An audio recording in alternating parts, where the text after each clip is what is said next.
Yo, what's up guys, welcome back. So, new Argostars, they were revealed. What is it? A new level 4 monster and a new spell. Basically, quick play spell, a Searcher. So a Sangen summoning basically for Argostars.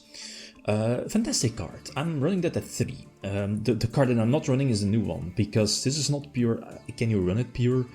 The thing with this deck is that there is a lot of potential, but that you're playing with the cards, your Argostars, the spell, the monster, the traps that special summon themselves and, you know, do stuff, but it doesn't feel like that you're grinding, or it doesn't feel that you're building up advantage. So you're looking for other engines, and one of the other engines that comes to mind is Eldlich, and quite conveniently Eldlich is getting more support in the same set, so they do work really well together, as you will be seeing.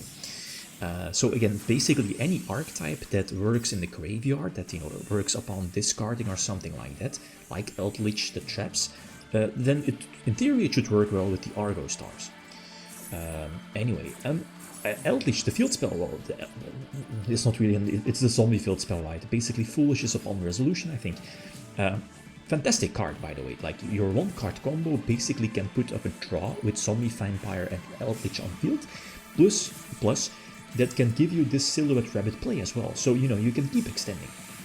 And if you're able to draw into your key pieces, your key cards or the Punk engine, you could potentially pivot into your Argostars. And speaking of Punk, you know, also an engine that works upon discards, puts up a level 3, looking at Ancient Fairy Dragon for that one, but at the same time it puts up more draws with the new rank 8, and Monster Negation, you know, lets you play through Nip. But I think the most important card we might get back in the TCG is Invoker, the rank 3, which is at 2 in the OCG, I think, and also not banned on Master Duel, if I'm not mistaken. They got it back recently, correct me if I'm wrong.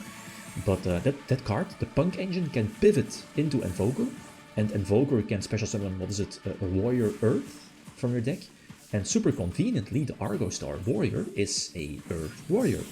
So that means that any rank, you could even run Terror Top and probably cut on some of the Argo, you know, monsters in the main deck. Because again, you're grinding on Eldlich cards, on Punk cards, and the Argos, you know, cards are there for advantage, obviously. But like the best one, the Trap, what is it, the purple one, that special summons itself, discard to search. That's okay, but it's not really once per turn. Also with the new monster. But I'm not seeing it with the new monster, right? So anyway, yeah, we're indeed going to negate Rualos. Oh, and one of the new cards that was revealed a couple of days ago that can definitely be played in Eldlich as well is Dragon's Mind. It's a counter trap that whenever you control, what is it, a monster with 2500 attack or defense, original attack, Eldlich, it's an Omni negation.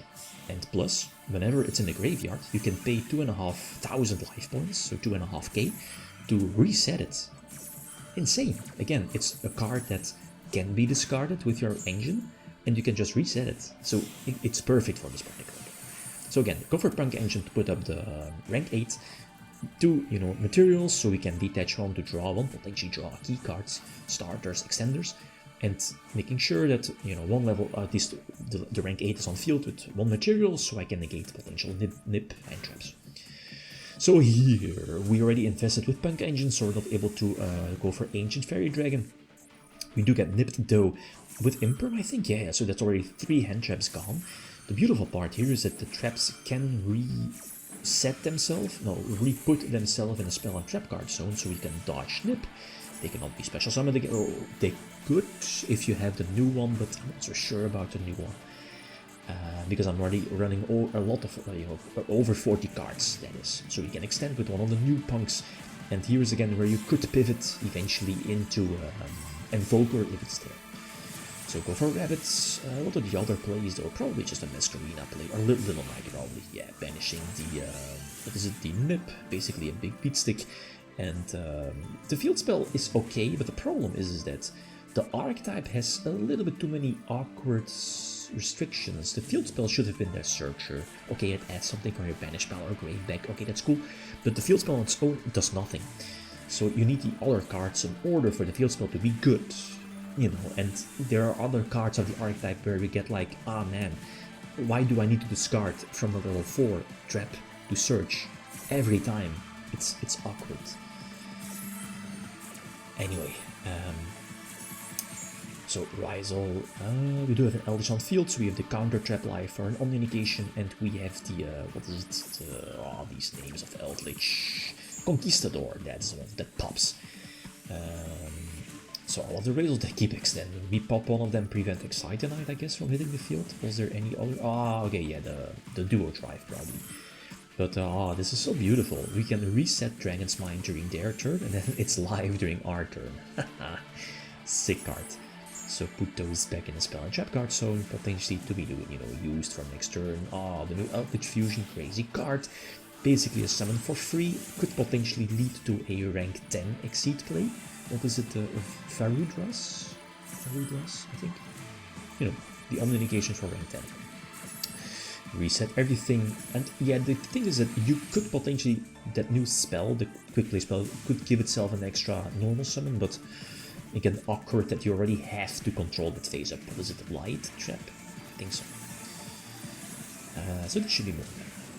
Yups. So you see the interaction with the archetype.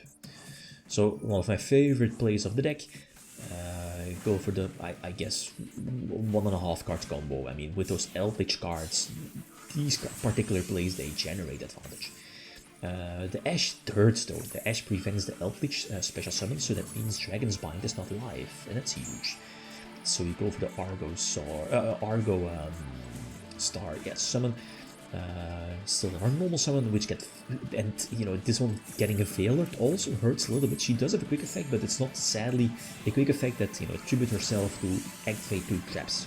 Would have been much better. But this is okayish. We can set the Sanguine yups, in order to special summon the Golden Lord, but waiting it out.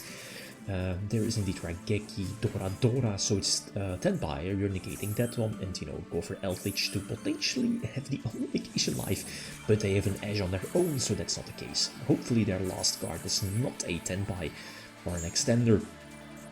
They miss, and it's probably not. No.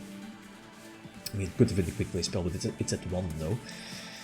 So banish Sanguine, so good, so good, so good. Use the field spell, give me an extra token. Again, basically a zombie vampire play. No. I think I already used up zombie vampire. Yeah, just go for Silhouette Rabbit. It generates advantage on its own, potentially hitting the Pack Crow as well from your opponent. Go for another level 10 fusion. Cheating it out is so good. Especially with that new fusion. New fusion is sick. If this wasn't game, counter trap, nope. Such a disgusting card.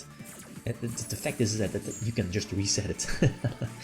Yes, if this wasn't game, you could have gone for the rank 10 play as well, but your counter trap would not have been alive unless I had the Sanguine.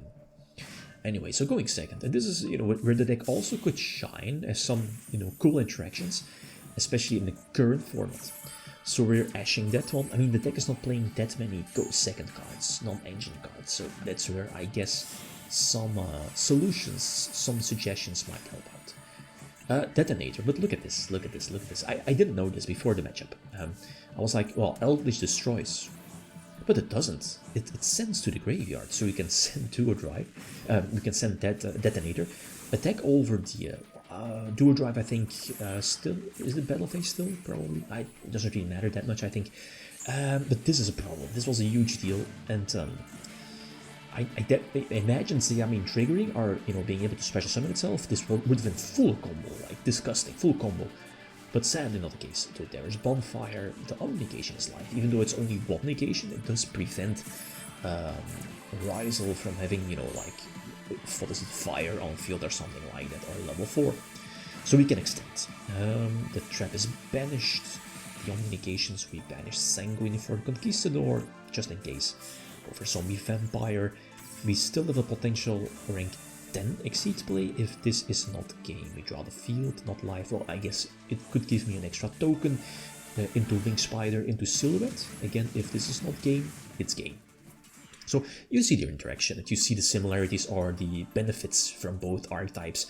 And I'm looking at Invoker. If Invoker returns, this deck will definitely be more streamlined, and it has potential. Like the new Eldlich stuff is ridiculous. And I'm not playing that many Floodgates, but definitely look into Floodgates as well. Okay, guys, this is it. Thanks for watching. Feel free to leave a like if you enjoyed the video. William out. Peace.